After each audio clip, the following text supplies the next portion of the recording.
Have you ever wanted to do something so badly, but every time you thought about going for it, fear whispered, not yet? That was me until one day I decided to stop listening to that little whisper and book my first solo trip out the country. Stepping out of your comfort zone can feel impossible and scary. I mean, who doesn't love the safety of their bubble? It's warm, cozy, and predictable.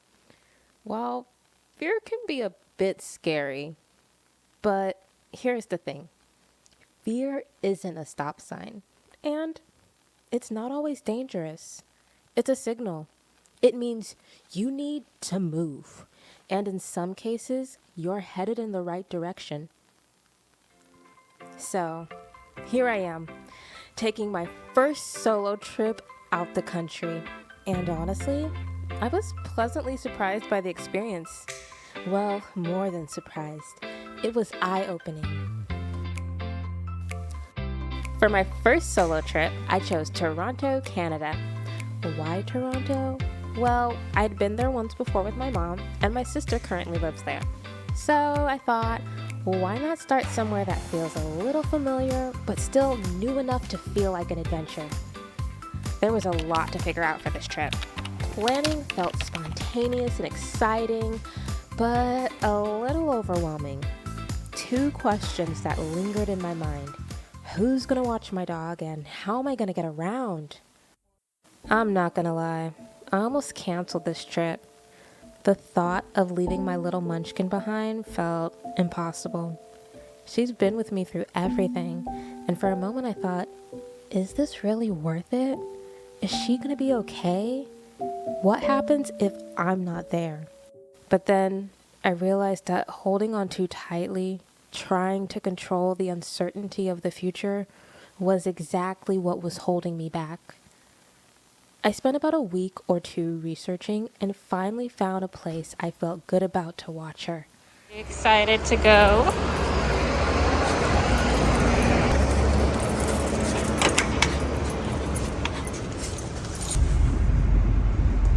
Are you excited to be going to boarding?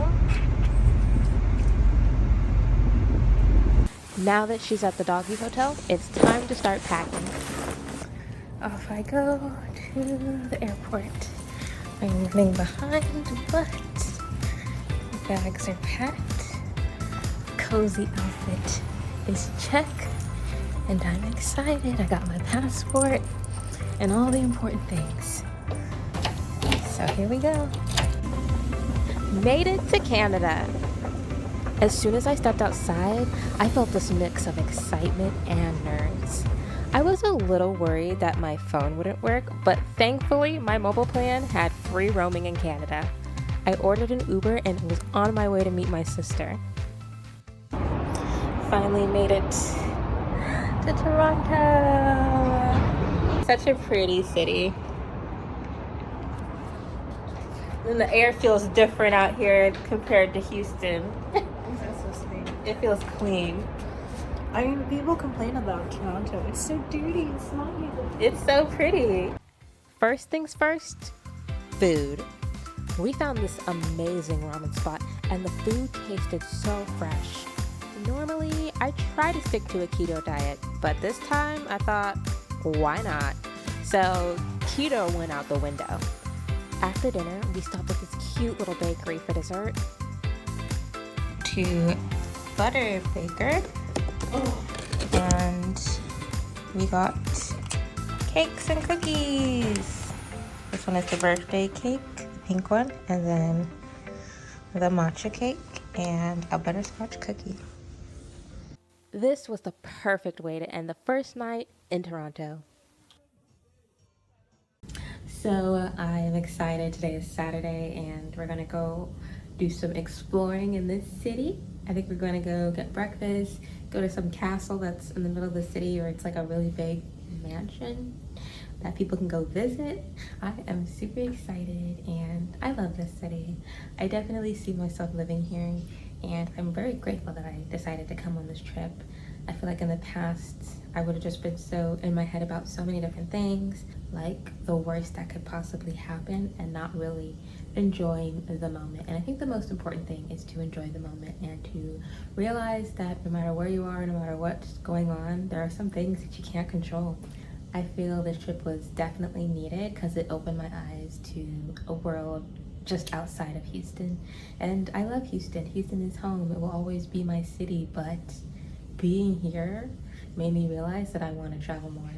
And being able to have a place for Leia that I know where she'll be taken care of is even just more rewarding.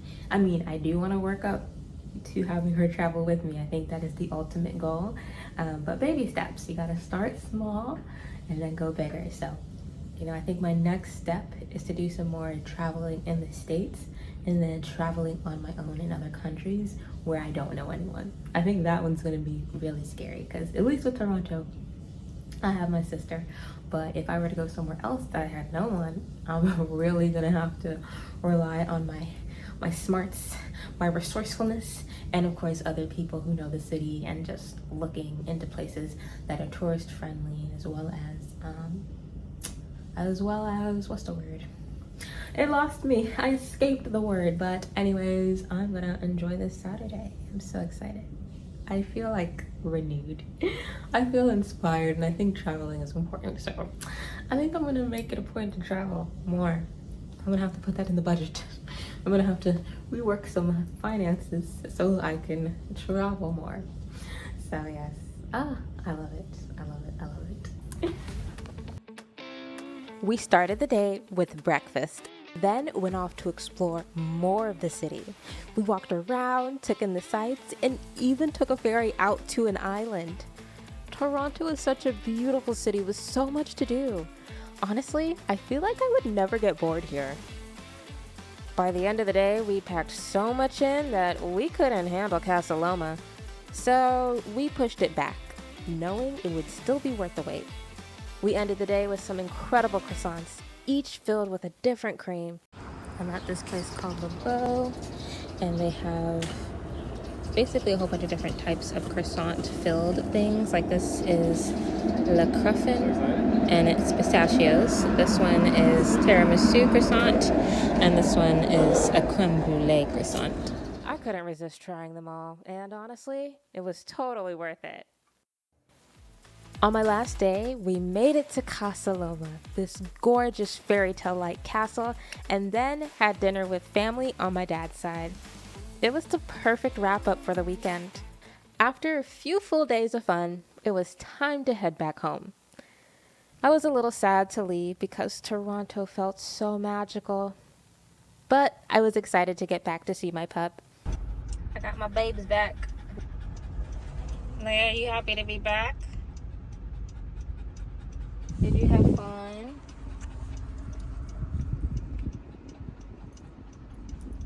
Oh, you're a happy girl. Looking back, this trip wasn't just about travel. It was about transformation. At first, fear told me to stay put, that I was safer to dream than to act. But after this trip, I learned something incredible. Every step out of my comfort zone wasn't just scary. It was freeing. Fear didn't mean stop. It meant grow.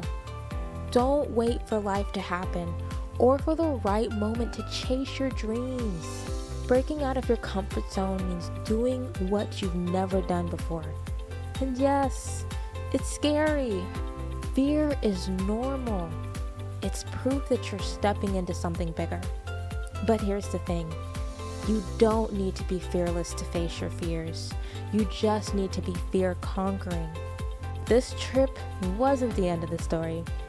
It was the first chapter. And if I can conquer this fear, what's stopping me from rewriting the rest of my life? You look like you're struggling. Because the other part of it doesn't want to come on. You can just use mine. No.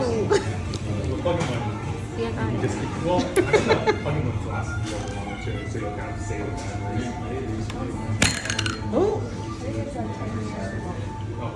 That's it? Yeah. Oh, And then you just drink it. I like. And there's a cute little ball in there.